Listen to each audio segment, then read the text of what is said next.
Latest ایک فتنے کی مثال دیتا ہوں، بہت کم لوگ اس کا اندازہ کر سکتے ہیں کہ یہ بھی ایک فتنہ ہے۔ دیکھو، ہر مسلمان کو اللہ تبارک و تعالیٰ نے یہ حکم دیا کہ اس کا بھروسہ اللہ پر رہنا چاہیے۔ توکل جس کو کہتے ہیں، بھروسہ اللہ پر۔ آپ ہاتھ سے اسباب اختیار کرو لیکن بھروسہ رکھو اللہ پر، یہ ہے توکل۔ اسباب اختیار کرنے کے بعد نتیجہ اللہ کے حوالے کرنا، یہ توکل کی حقیقت ہے۔ ایک کسان ہے، بیج بوتا ہی نہیں اور امید رکھتا ہے کہ بہت بڑا پودا نکلے گا اور میری فصل تیار ہوگی۔ یہ اسباب اختیار کیے بغیر اللہ پر نتیجہ تھوپنا، یہ بات نہیں ہے، اس کو توکل نہیں کہتے۔ آپ بیج رکھو اور بیج رکھنے کے بعد اب اللہ کے حوالے کرو کہ میرے رب کی چاہت ہوگی تو پودا اگے گا، فصل تیار ہوگی اور مجھے نفع ہوگا۔ یہ ہے حقیقت توکل کی۔ اسلام کے اندر توکل کو بہت بڑا مقام حاصل ہے۔ مسلمان کا بھروسہ اللہ کے علاوہ کسی پر نہیں ہونا چاہیے۔ یہ دنیا کی ساری چیزیں اسباب کے درجے تک رہنی چاہیے، ارباب رب کے درجے میں نہیں آ جانی چاہیے۔ آج ہماری نگاہیں یہاں سے الٹنے کے لیے ایک فتنہ آیا ہوا ہے جو توکل کو ختم کر کے، اللہ پر بھروسے کو ختم کر کے اسباب سے ہم کو جوڑنے کی چاہ رہا ہے۔ توکل کو بہت بڑا مقام حاصل ہے۔ اللہ کو توکل اور اپنے اوپر بھروسہ اتنا پسند ہے میرے بھائیوں، اتنا پسند ہے کہ حدیث شریف میں آتا ہے توکل رکھنے والا آدمی بے حساب جنت میں چلا جائے گا۔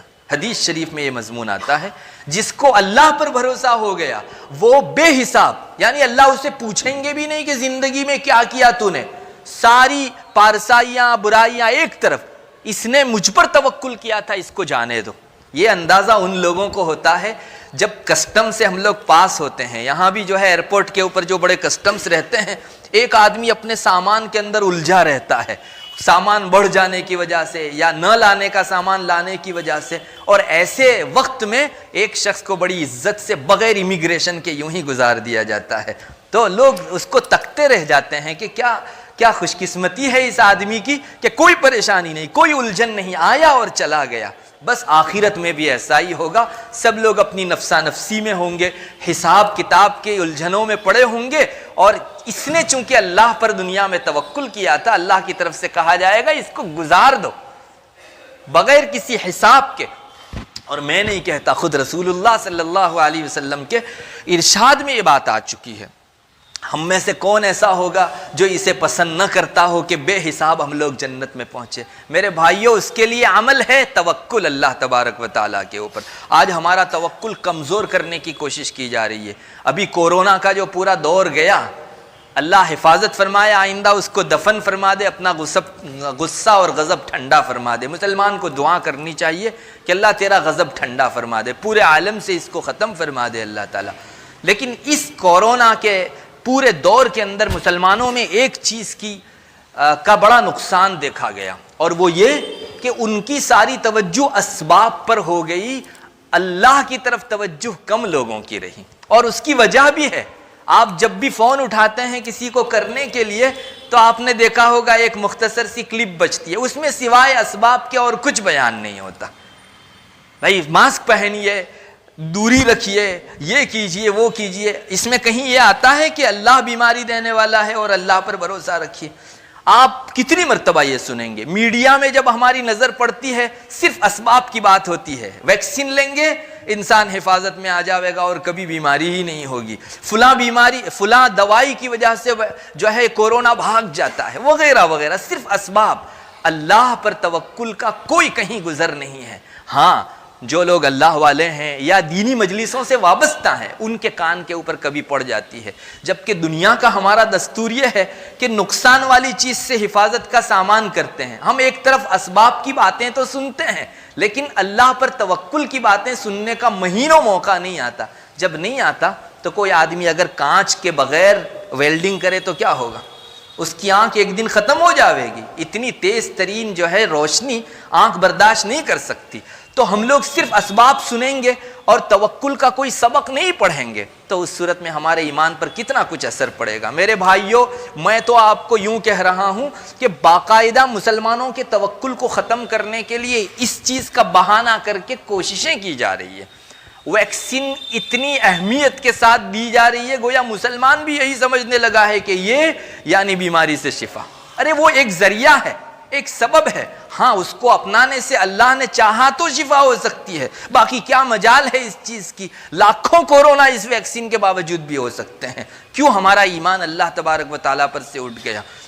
ہرگز اس کو حرف آخر نہ سمجھیے. کوئی علاج ہے، شریعت آپ کو منع نہیں کرتی، اسباب اختیار کرو، مگر اس سبب پر خبردار جو ہماری نگاہ رہی، ہماری نگاہ ہمارے رب پر ہونی چاہیے. ہماری بیماری کا مالک بھی اللہ ہے، ہماری شفا کا مالک بھی اللہ ہے. میرے بھائیوں، جو ان دنوں صرف سبب ہی پر نظر رکھتا ہے، مجھے بتائیے اس کے توکل کی شرح پارا کتنا نیچے چلا گیا ہوگا. اگر کوئی تھرمومیٹر ہوتا تو مسلمان کا یہ توکل کا پارا بہت نیچے دیکھا جا سکتا تھا.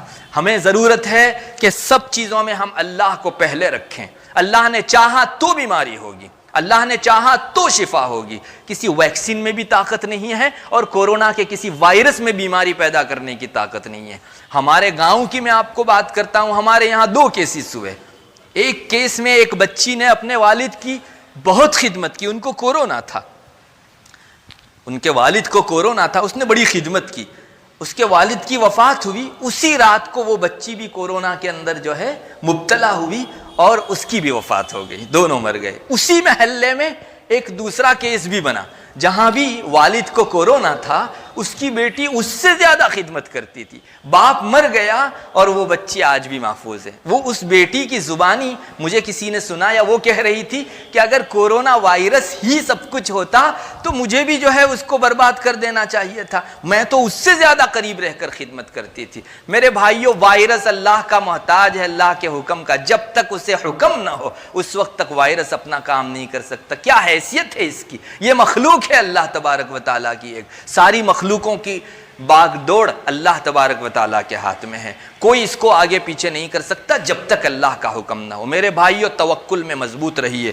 اگر ہمارا توکل کمزور رہا، اللہ پر بھروسہ کمزور رہا، تو ہمارے ایمان کی گت بن جائے گی اور آخری وقت میں ہم لوگ اللہ کے حضور اتنا پکا ایمان لے کر نہیں جا سکیں گے جس ایمان کو لے کر جانے کا ہمیں مکلف بنایا گیا ہے. میرے بھائیوں، سب سے پہلی چیز، جیسے میں نے اس وقت کے اس فتنے کی آپ کو جو ہے نشاندہی کی، آپ کو ضرورت ہے ہم لوگ روزانہ اللہ تبارک و تعالیٰ پر توکل کے سلسلے میں اپنے دلوں کو بیدار کر لیا کریں کہ نہیں، روزانہ آپ صبح یہ کہہ کر نکلیں اگر مجھے بیماری ہوگی اللہ کے حکم سے ہوگی اور شفا یابی ہوگی اللہ کے حکم سے ہوگی. خود رسول اللہ صلی اللہ علیہ وسلم نے ایسی وبائی بیماریوں کے اندر ایک ارشاد فرمایا، اس میں مسلمانوں کو اسی طرف توجہ دلائی کہ اسباب اختیار کر سکتے ہو لیکن بھروسہ آپ کو کرنا پڑے گا اللہ تعالیٰ کی طرف. نبی کریم صلی اللہ علیہ وسلم نے طاعون نامی جو بیماری ہے، پلیگ کی جو بیماری ہے، اس کے بارے میں آج سے 1400 سال پہلے فرما دیا تھا. آپ نے ایک ارشاد فرمایا تھا کہ بھائی کسی جگہ طاعون پھیل گیا ہو، یہ بیماری وبائی پھیل گئی ہو، تو اس جگہ رہنے والے آدمی کو چاہیے کہ وہاں سے باہر بھاگے نہیں، اور اگر باہر کوئی آدمی ہے جہاں وبا نہیں پھیلی ہے اسے یہ حکم ہے کہ ایسی بستی میں جاوے نہیں. دیکھو آپ صلی اللہ علیہ وسلم کے ارشاد میں دونوں سبق سکھلائے گئے. پہلا سبق تو یہ کہ آپ کسی ایسی بستی میں ہو جہاں وبا پھیلی ہوئی نہیں ہے تو وہاں سے آپ اس بستی میں مت آؤ. سبب اختیار کرنا بھی اسلام کا حکم ہے. ایک آدمی دلیری دکھاوے کہ مجھے کچھ نہیں ہوتا، ارے یہ بھی اللہ کا حکم ہے کہ اللہ چاہے تو بیماری ہو سکتی ہے. اللہ کے سامنے بہادری مت دکھلاؤ، اس دلیری سے اس گاؤں میں اور اس بستی میں مت آؤ کہ مجھے کچھ نہیں ہوتا. اللہ کے حکم کے سامنے کیوں دلیری دکھاوے؟ تو سبب اختیار کرو. لیکن جو یہاں ہے اس کو کہا گیا کہ باہر مت نکلو. یہ اللہ پر توکل سکھایا گیا. ارے بیماری ہونی ہوگی تو وہاں دوسری بستی والے کو بھی ہو جاوے گی، اور نہیں ہونی ہوگی تو خود تمہاری بستی میں ابھی کتنے لوگ ہیں جن کو بیماری نہیں لگی ہے. نکلنا یہ آپ کو اللہ تعالیٰ کے حکم سے بچا نہیں سکتا. میرے بھائیوں، یہ سبق آپ صلی اللہ علیہ وسلم نے دیا. اسباب بھی اختیار کرو، منع نہیں ہے، مگر ساتھ ہی ساتھ بھروسہ آپ کا اللہ پر ہونا چاہیے، سبب پر نہیں ہونا چاہیے. یہ سب سے پہلی چیز. ہمارے ایمان کو کمزور کرنے والے جو فتنے ہیں ان کو بھانپو اور ان فتنوں کا علاج کرو.